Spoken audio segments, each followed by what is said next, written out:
the 10th of the first biblical month, Nissan.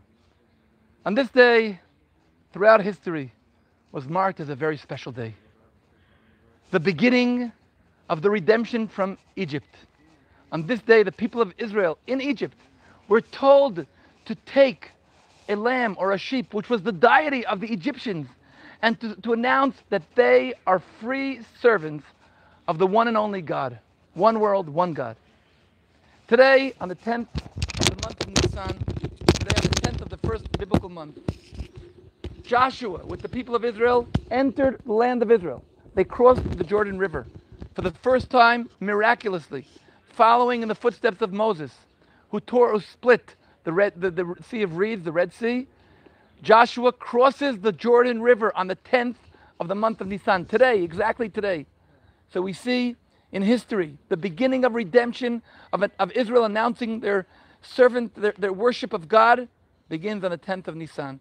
Israel entering the land on the 10th of Nisan. Israel today has announced Yud Nisan is to be the official day which we recognize the importance of the return of the people of Israel to the land. Yom HaAliyah, the day that we mark and mention and teach and educate the importance of the return of the Jewish people back home. We just said Psalm 126, when we were like dreamers when we came back to Israel. Shalom from South Africa, shalom to Marantha from South Africa. And here we are today also in Israel. We have elections. And from here we're praying that after the day we will be more united. We will be a better people. We will have a stable government. Today from here we are hoping that Israel from today on will only go in a direction of being worthy, of being a light upon the nations.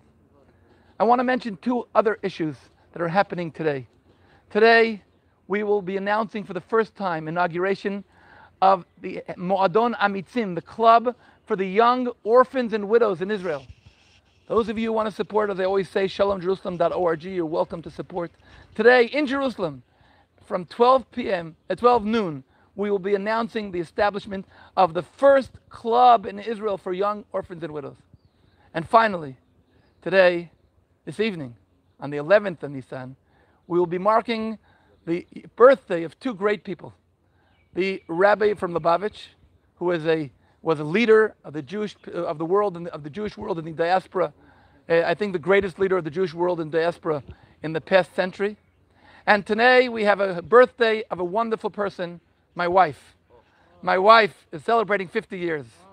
So from here, I want to bless all of you that we should all be devoted to be better people, connected to eternity, connected to Hashem, always serve Hashem, be inspired by Him, always. From here, the place He chose, He strived. Iva ad lemoshavlo. And my dear wife, who today we celebrate our anniversary of exactly 2 years, 1 month, and 18 days. We, Baruch Hashem, are so lucky to have each other. And I really want to pray to Hashem that we continue to bring light to the world. And we continue to serve Hashem in bringing His light to the world. So to all those who are watching from all over the world, I bless you as we prepare ourselves towards the holiday of Passover, when God passed over the doorposts of those who chose to serve Him. Shalom and blessings to all of us on this very, very historical, unique day. Blessings from Jerusalem. Yehudah Glick, Shalom Jerusalem.